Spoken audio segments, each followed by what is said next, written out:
तो दोस्तों इस वीडियो में हम बात करने वाले हैं एक बहुत ही शानदार high growth small cap company के बारे में।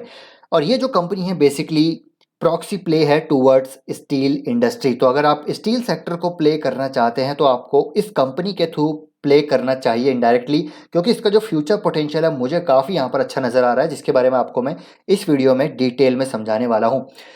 एंड साथ ही साथ देखिए केपेक्स प्ले भी ये है, क्योंकि डिफरेंट इंडस्ट्रीज में हैवी केपेक्स हमको ऑलरेडी अनाउंस होते हुए देखने को मिल चुके हैं।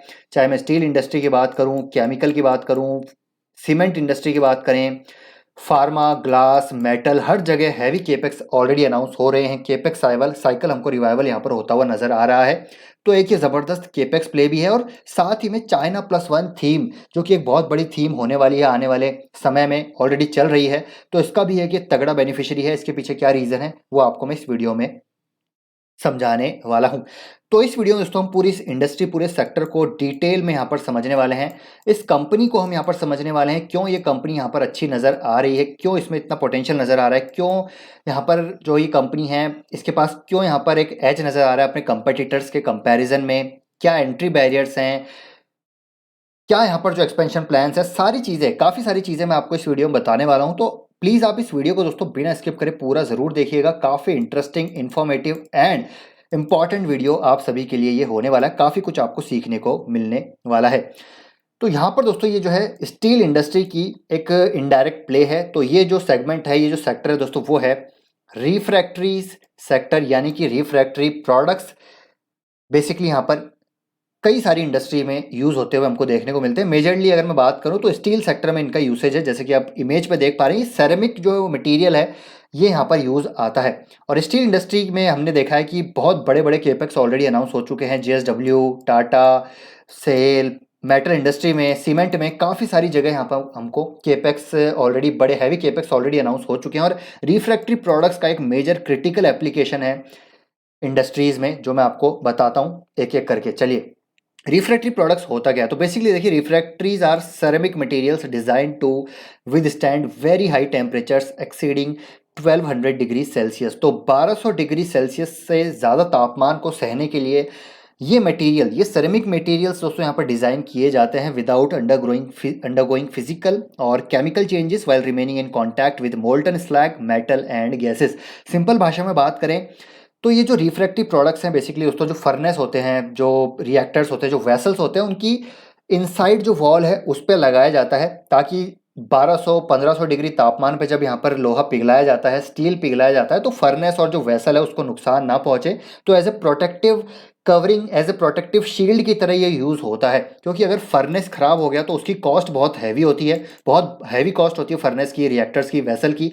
लेकिन जो रिफ्रैक्टिव प्रोडक्ट्स हैं इनकी कॉस्ट बहुत कम होती है, तो इसलिए इनको यहाँ पर लगाया जाता है ताकि यहाँ पर कोई भी नुकसान ना पहुँचे, और जो प्रोसेस है जो यहाँ पर वो उसमें कोई विघ्न ना आए। तो ये इस तरह के प्रोडक्ट्स यूज होते हैं, और इनका क्रिटिकल एप्लीकेशन है वो अभी हम समझेंगे। तो ये कैसे हेल्प करता है? तो देखिए, it serves as a thermal barrier between the hot medium and the wall of containing vessel, physical stress and preventing erosion of vessel, जैसे हमने बात करी। थर्मल इंसुलेशन प्रोवाइड कराता है, protecting against corrosion, improvement in the production and performance. तो production performance बनी रहे, furnace यहाँ पर रिएक्टर जो वेसल्स है वो ख़राब ना हो, इसके लिए दोस्तों यहाँ पर जो है ये इन प्रोडक्ट्स का यूज़ होता है। अगर मैं यहाँ पर बात करूँ क्यों ये रिफ्रैक्टरी प्रोडक्ट्स जो है बहुत ही इंपॉर्टेंट है, तो बेसिकली दोस्तों यहाँ पर without refractories these industries and the products they produce would not exist. तो बहुत ही क्रिटिकल एप्लीकेशन है काफ़ी सारी इंडस्ट्रीज़ में। ज़्यादातर इसका यूज़ होता है हीट इंटेंसिव प्रोडक्शन प्रोसेस में, जो कि स्टील इंडस्ट्री में यूज़ होता है, including iron, steel making, cement production, glass, ceramics, aluminium, non ferrous metal, paper, pulp, petrochemical processing, power production and waste incineration. तो देखिए, काफ़ी सारी इंडस्ट्रीज़ में जो है इसका एक मेजर रोल है, काफ़ी क्रिटिकल एप्लीकेशन है। तो यहाँ पर these industries and the products they produce would not exist without refractories. तो इसीलिए यहाँ पर इस सेक्टर में हमको ग्रोथ आती हुई देखने को मिलेगी, क्योंकि केपेक्स साइकिल रिवाइवल है। यहाँ पर स्टील सेक्टर में रिवाइव जो है हमको यहाँ पर केपेक्स होता हुआ देखने को मिल रहा है। Cement, ceramics, glass, petrochemical, chemical, ठीक है, ये सारी इंडस्ट्रीज में हमको यहाँ पर केपेक्स होता हुआ देखने को मिल रहा है। और इस रिफ्रैक्टिव प्रोडक्ट्स का जो कॉस्ट है वो इन इंडस्ट्रीज के लिए बहुत ही कम है, आई थिंक 2% के आसपास है। तो वो यहाँ पर जो है अपने सप्लायर्स को चेंज नहीं करते हैं। तो यही एक एंट्री बैरियर भी है, एक मोट भी है, कि यहाँ पर स्टिकीनेस है कस्टमर के साथ, जो मैं आपको अभी आगे बताऊंगा। तो हाई एंट्री बैरियर की बात करें तो हमने जस्ट बात करी कस्टमर स्टिकीनेस। तो basically it is a critical raw material relationship with buyer is very very important. Product quality is very important. जैसे मैंने बताया प्रोडक्ट क्वालिटी दोस्तों यहाँ पर मैटर करती है। जो भी यहाँ पर मैन्युफैक्चरर्स हैं उनके लिए प्रोडक्ट क्वालिटी मैटर करती है, क्योंकि यहाँ पर जो कॉस्ट है वो काफ़ी कम है। क्योंकि फर्नेस ख़राब नहीं होना चाहिए, चाहे वो रिफ्रैक्टिव प्रोडक्ट्स खराब हो जाए वो तो वापस रिप्लेस भी हो जाते हैं, लेकिन अगर वेसल खराब हो गया, रिएक्टर खराब हो गया ना, तो उसकी कॉस्ट बहुत हैवी पड़ जाती है, जिसका उनका सीधा सीधा पीएनएल में इम्पैक्ट पड़ता है। तो यहाँ पर एक लॉन्ग टर्म रिलेशनशिप इनके ऑलरेडी क्लाइंट्स के साथ है।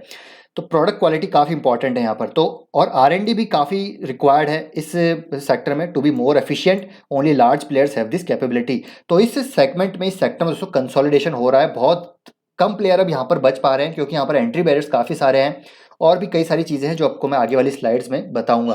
तो रॉ मटेरियल जो सिक्योरिटी है बहुत इंपॉर्टेंट है, क्योंकि जो रॉ मटेरियल अभी सप्लाई कर रहा है वो चाइना दोस्तों यहाँ पर सबसे बड़ा सप्लायर है। और चाइना मतलब इसका जो majority of the raw material है वो चाइना से आ रहा है। और यहाँ पर एक जो इनपुट कॉस्ट है वो काफ़ी यहाँ पर हाई है इन तरह के प्रोडक्ट्स में। तो एक ये भी यहाँ पर जो दिक्कत है इस इंडस्ट्री में, और इसीलिए यहाँ पर कंसोलिडेशन हो रहा है। अब यहाँ पर ग्रोथ ड्राइवर्स क्या है, चलिए उसको हम समझते हैं। तो यहाँ पर जो है demand from domestic as well as export market बहुत हाई है। Corporate tax rate for new capex, reform done in past like RERA, GST, government initiative to boost manufacturing activities like PLI, import substitution initiative. तो PLI की वजह से manufacturing boost यहाँ पर हमको मिलता हुआ देखने को मिलेगा। National infra pipeline, China plus one strategy helping India, Indian renewable clean energy. तो ये सारे जो है यहाँ पर ग्रोथ ड्राइवर्स हमको देखने को मिलते हैं। और अगर भारत को दोस्तों यहाँ पर ग्रो होना है तो इंफ्रा को यहाँ पर इंफ्रा डेवलपमेंट होना बहुत ज़रूरी है। और इंफ्रा डेवलपमेंट होगा तो स्टील इंडस्ट्री यहाँ पर जो है डिमांड स्टील की बढ़ती हुई देखने को मिलेगी। और स्टील इंडस्ट्री ग्रो होगी तो कहीं ना कहीं इनडायरेक्टली हमको रिफ्रैक्ट्रीज ग्रो होते हुए देखने को मिलेंगे। तो ये कंपनी कौन सी है, रिफ्रैक्ट्री सेगमेंट में लीडर कंपनी है दोस्तों, नाम है RHI Magnesita India private limited. 2021 में ये कंपनी इनकॉर्पोरेट हुई थी after merger with 3 RHI entities. Orient refractories आपने जरूर इसका नाम सुना होगा। इसका मर्जर हुआ, इसका मर्जर हुआ, और इसका मर्जर होने के बाद RHI मैग्नेसिटा इंडिया लिमिटेड यहाँ पर कंपनी बनी। और आज के दिन में 16% मार्केट शेयर और मार्केट लीडर है इंडियन रिफ्रैक्ट्री मार्केट में। एक दूसरी कंपनी भी है यहाँ पर, आपने नाम सुना होगा, IGFL या फिर IFGL है, जिसके बारे में हम आगे बात करेंगे, कंपैरिजन करेंगे। वो भी एक बड़ी कंपनी है। और बात करें, कंपनी मैन्युफैक्चर कर रही है special refractive product system and services to the steel industry in India and globally दोस्तों RHI मैग्नेसिटा जो कंपनी है वो इनकी पेरेंट कंपनी है। वहाँ पर इसका global market share I think around 30 से 40% का है। तो ग्लोबल मार्केट लीडर है RHI मैग्नेसिटा, और इन कंपनीज के मर्जर के बाद डोमेस्टिक मार्केट लीडर बन गई है RHI मैग्नेसिटा इंडिया लिमिटेड। अब यहाँ पर ये कंपनी में क्या खासियत है, क्यों यहाँ पर इसके पास एज है अपने पेयर्स के मुकाबले, उसको समझते हैं। देखिए, मार्केट लीडर है विद 16% मार्केट शेयर। और जैसे हमने अभी जस्ट पहले बात करी थी कि इस इंडस्ट्री में कंसोलिडेशन हो रहा है, क्योंकि यहाँ पर मार्जिन सस्टेन नहीं कर पा रही छोटी कंपनी जो है यहाँ पर रॉ मटेरियल सोर्सिंग अच्छी तरीके से नहीं कर पाती हैं, क्योंकि यहाँ पर जो majority of the raw material जो सप्लायर है वो चाइना है। तो अगेन यहाँ पर उसकी वजह से काफ़ी सारे यहाँ पर दिक्कतें हो रही है, और इसमें लार्ज प्लेयर्स यहाँ पर इसका बेनिफिट लेते हुए नजर आ रहे हैं। और बहुत कम कंपनीज अब यहाँ पर रह चुकी है, काफ़ी हुआ करती थी पहले, तो अब यहाँ पर उसका फायदा इन कंपनीज को मिल रहा है जो यहाँ पर मार्केट लीडर है। साथ ही साथ टोटल रिफ्रैक्टिव सर्विसेज भी अब प्रोवाइड कराने लग गए हैं, यानी कि पूरा मैनेजमेंट सर्विसेज, यानी कि देखिए इंस्टॉलेशन से लेकर रिसाइकलिंग से लेकर सप्लाई चेन से लेकर सारी जो है सर्विसेज अब ये प्रोवाइड करा रहे हैं RHI मैग्नेसिटा इंडिया लिमिटेड भी। तो जिसका बेनिफिट अगेन इनको होता हुआ देखने को मिलेगा। और जो स्टील कंपनीज हैं, जो सीमेंट कंपनीज हैं, वो ऐसे ही कंपनीज जो है सप्लायर्स को ढूंढते हैं जो पूरा उनको टोटल रिफ्रैक्टरी जो है मैनेजमेंट सर्विसेज सप्लाई चेन से लेकर यहाँ पर रिसाइकलिंग तक सब कुछ प्रोवाइड कराए। तो उनका बेनिफिट यहाँ पर होगा, जिसकी वजह से इनके रेवेन्यू बढ़ते हुए नजर आ सकते हैं। एंड सुपीरियर मार्जिन इस कंपनी के पास है as compare to the peers because of the well need global supply chain network vertical integration. अब इस कंपनी के साथ खासियत क्या है RHI मैग्नेसिटा के साथ, कि इनकी कैप्टिव माइंस हैं।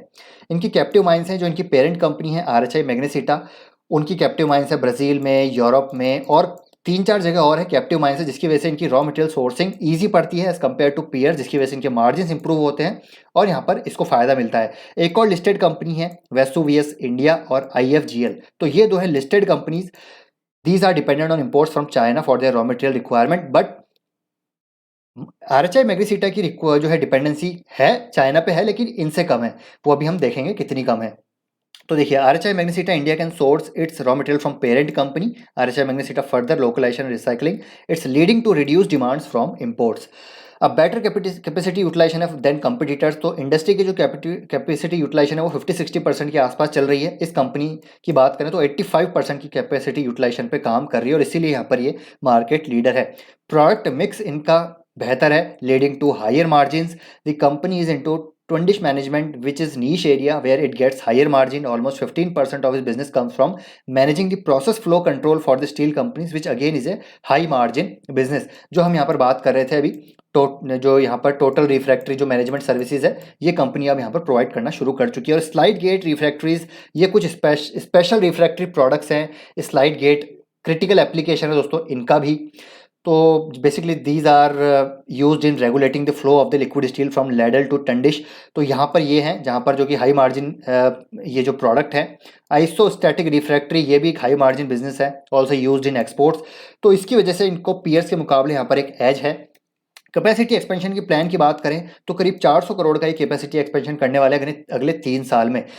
तो काफ़ी बड़ा कैपेसिटी एक्सपेंशन ये ऑलरेडी जो है इन्होंने अनाउंस कर दिया है। And the company aims to make India as the manufacturing and R&D hub for its Asia and Africa market. तो देखिए RHI मैग्नेसिटा जो कि पेरेंट कंपनी है, उन्होंने इस मर्जर को यहाँ पर क्यों किया है, ताकि यहाँ पर एक लो कॉस्ट मैन्युफैक्चरिंग हब बनाया जा सके इंडिया में और एक्सपोर्ट मार्केट यहाँ पर ग्रो किया जा सके। और मैनेजमेंट का मानना है कि अगले आने वाले साल में they are going to increase their capacity and their export market by 25 to 30%। तो अभी इनका एक्सपोर्ट जो कंट्रीब्यूशन है आई थिंक 15 to 20% के आसपास है, बाद में ये 30 to 25 to 35% तक जाता हुआ देखने को मिलेगा। तो ये एक लो कॉस्ट हब इंडिया को बनाना चाह रहे हैं। तो काफ़ी सारी चीज़ें यहाँ पर एग्जीक्यूशन के बेसिस पे भी अच्छी चलती हुई नज़र आ रही है।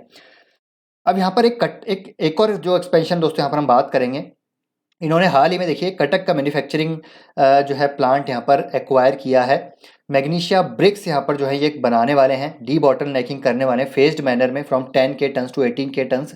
और ये ओरिएंट रिफ्रैक्टरीज लिमिटेड का पार्ट है। तो यहाँ पर ये इसको एक्वायर कर लिया, इसका क्या फ़ायदा होगा, क्यों ये एक बड़ा पॉजिटिव है, वो मैं आपको बताना चाहूँगा। क्योंकि देखिए मैग्नीशिया ब्रिक्स जो है हाईली इंपॉर्टेंट है, जहाँ पर चाइना से बहुत ज़्यादा इंपोर्ट हो रहा है। Around 75% is imported from the China. और इस एक्विजिशन के बाद होगा क्या कि they will increase localisation helping in import substitution.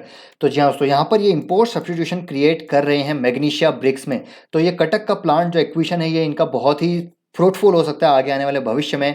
Higher heat resistance than alumina bricks, 2 तरह की ब्रिक्स होती है, एल्यूमिना और मैग्नीशिया।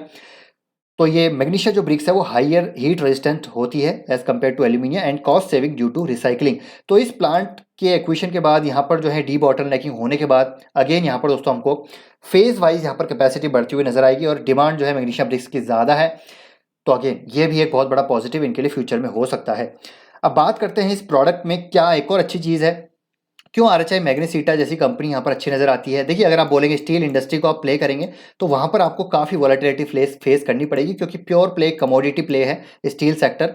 लेकिन अगर हम बात करें प्रॉक्सी में रिफ्रैक्टरीज की, तो रिफ्रैक्टरीज की अगर देखें तो आप देखिए मार्जिन जो है बहुत ज़्यादा फ्लक्चुएट नहीं करते हैं। 20% से लेकर 15% तक के मार्जिन यहाँ पर जो है रहते हैं।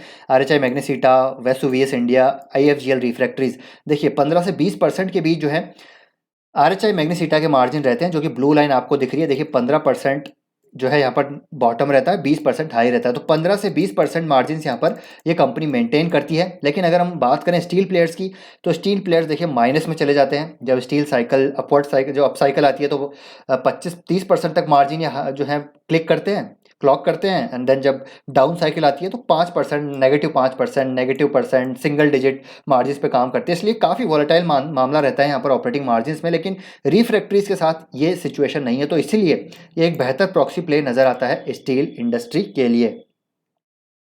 अब यहाँ पर मैं बात करूँगा IFGL रिफ्रैक्टरीज और RHI मैग्नेसिटा में कंपैरिजन करेंगे, क्या यहाँ पर जो है क्यों यहाँ पर RHI मैग्नेसिटा अच्छी नज़र आती है। रॉ मटेरियल सिक्योरिटी की बात करें तो इंपोर्ट डिपेंडेंसी IFGL की देखिए 40 to 45% की है, लेकिन वहीं इंपोर्ट डिपेंडेंसी RHI की है ओनली 20 से 25%।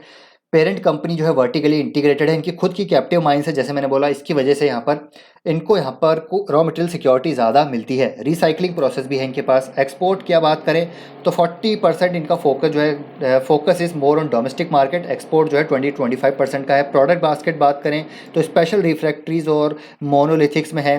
हालांकि इनकी प्रोडक्ट बास्केट की बात करें तो इनके पास ज़्यादा प्रोडक्ट देखिए बास्केट देखने को मिलती है। मार्केट पोजीशन 6.6% का मार्केट शेयर है, लेकिन इंडिया में 15.8% का मार्केट शेयर है। और RHI मैग्नेसिटा जो इनकी पेरेंट कंपनी है उसका देखिए अराउंड 40% के आसपास का मार्केट शेयर देखने को मिलता है। Full line of control no इनके पास है। Planning to enter this segment, यानी कि जो मैं आप बात कर रहा था टोटल रिफ्रैक्टरी जो सर्विसेज ये देने वाले हैं उसमें उतरने वाले हैं। रिसाइकलिंग दोनों के पास है।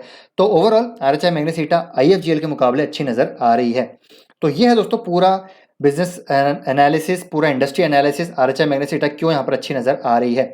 अब बात करें यहाँ पर नंबर्स की थोड़ी सी, तो रिटर्न रेशोज आप देखिए बहुत बेहतरीन है। अगर मैं यहाँ पर पीयर कंपैरिजन आपको बताऊं तो आप देखिए कि यहाँ पर आरओसी अगर आप देखें आरएचआई मैग्नेसिटा का सबसे टॉप पे है, ठीक है। बाकी देखिए यहाँ पर जो है काफ़ी नीचे नज़र आ रहे हैं। आरओई आप देखिए काफ़ी लाजवाब है। एक कंपनी और है यहाँ पर मॉर्गेनाइट क्रूसिबल, तो इसको आप जो है इसको भी पढ़ सकते हैं, लेकिन इसको पढ़ा नहीं हमने। लेकिन RHI Magnesita being a leader company, इस पे हम मेरा ज़्यादा फोकस है। ईवी टू इबिट्टा यहाँ पर बात करें, पैक की बात करें, मतलब हर पैरामीटर पे यहाँ पर ये कंपनी जो है अभी अच्छी नज़र आ रही है। डेट फ्री कंपनी है, सबसे अच्छी बात डेट फ्री कंपनी है। प्रमोटर होल्डिंग देखिए 70.2% की है। पिछले 5 साल 10 साल में बहुत ज़बरदस्त ग्रोथ यहाँ पर दिखाई है, हाई डबल डिजिट्स में ग्रोथ देखने को मिल रही है। अभी महंगी ज़रूर नज़र आ रही है दोस्तों, ये थोड़ा सा वैल्यूएशन की बात करें तो थोड़ा सा महंगा नज़र आएगा आपको। अगर मैं मैक्सिमम बात करूँ तो 23 के पीई पे ये कंपनी काम करती है, लेकिन अभी ट्रेड कर रही है ये 32 के पीई पे, तो अभी थोड़े से वैल्यूएशन ज़्यादा है। तो आप इस चीज़ को यहाँ पर कंसिडर कर सकते हैं। शेयर होल्डिंग पैटर्न में अच्छी चीज़ क्या नज़र आ रही है कि देखिए प्रमोटर्स अपने स्टेक यहाँ पर पिछले 3 क्वार्टर में बढ़ाए हैं। एफआईज ने अपने स्टेक यहाँ पर जो है पिछले 3 क्वार्टर में लगातार बढ़ाए हैं। डीआईज ने अपने स्टेक यहाँ पर थोड़े बहुत कम किए हैं। तो प्रमोटर होल्डिंग यहाँ पर काफ़ी स्ट्रॉन्ग नज़र आ रही है। मेजोरिटी ऑफ जो स्टेक है यहाँ पर स्ट्रॉन्ग हैंड्स में है। पब्लिक के पास भी 19% की स्टेक है। पब्लिक में भी देखते हैं कौन कौन है। तो पब्लिक में भी यहाँ पर जो है 2 ही नाम देखने को मिलेंगे। तो रिटेल में मुझे लगता है यहाँ पर काफ़ी कम होंगे। जो हाई नेटवर्थ इन्वेस्टर हैं, जो यहाँ पर स्ट्रॉन्ग हैंड्स होंगे पब्लिक में भी, उन्हीं के पास ये माल हो सकता है, ऐसा मेरा मानना है। मार्केट कैप 8600 करोड़ के आसपास देखने को मिलता है, तो एक स्मॉल कैप कंपनी है। अब यहाँ पर दोस्तों बात करते हैं टेक्निकल चार्ट पे, तो आप देखिए कि स्टॉक जो है ऊपरी स्तरों से कितना करेक्ट हुआ है, करीब करीब 20% यहाँ पर करेक्शन हमको देखने को मिल रहा है। हालांकि एक बार इसमें करेक्शन हुआ था करीब 32% का। और ये जो कैंडल है काफ़ी इंटरेस्टिंग कैंडल है। आप देखिए ये जो कैंडल है काफ़ी इंटरेस्टिंग कैंडल है। काफ़ी स्टॉक गिर गया था, मतलब एक ही दिन में ये स्टॉक गिर गया था। आई थिंक यहाँ पर नंबर आए थे, कुछ हुआ था 15% गिरा था, लेकिन उसी क्षण यहाँ पर देखिए क्या गजब की हमको बाइंग होती हुई देखने को मिली। पूरा का पूरा यहाँ पर नीचे से रिकवरी होती हुई हमको देखने को मिल गई। तो एक बहुत ज़बरदस्त डिमांड जोन है ये वाला इसका। आप देखिए यहाँ पर काफ़ी ज़बरदस्त डिमांड जोन है। यहाँ पर पहले रेजिस्टेंस था, फिर एज ए सपोर्ट यूज़ हुआ, एज ए सपोर्ट, फिर then as a support and again यहाँ पर एज ए सपोर्ट यूज़ हुआ। तो काफ़ी अच्छा डिमांड जोन है। तो अगर ये गलती से दोस्तों आपको 450 के लेवल के आसपास मिलता है तो आप इसको ज़रूर एक्यूमुलेट कर सकते हैं। करंट लेवल पे मुझे लगता है वेट एंड वॉच करना चाहिए। थोड़ा नीचे आता है तो उसको आप बाई कीजिएगा, अभी इसको रडार पे रखिए। आप ही अपनी रिसर्च और स्टडी भी ज़रूर कीजिए, अपना ड्यू डिलिजेंस कीजिए, तब इसमें पोजीशन लीजिएगा। बाकी दोस्तों वीडियो कैसा लगा लाइक करके ज़रूर अप्रिशिएट कीजिएगा एफर्ट को। मिलते हैं आपसे नेक्स्ट वीडियो में। Till then take care, bye bye. और चैनल को दोस्तों ज़रूर सब्सक्राइब कर लीजिए।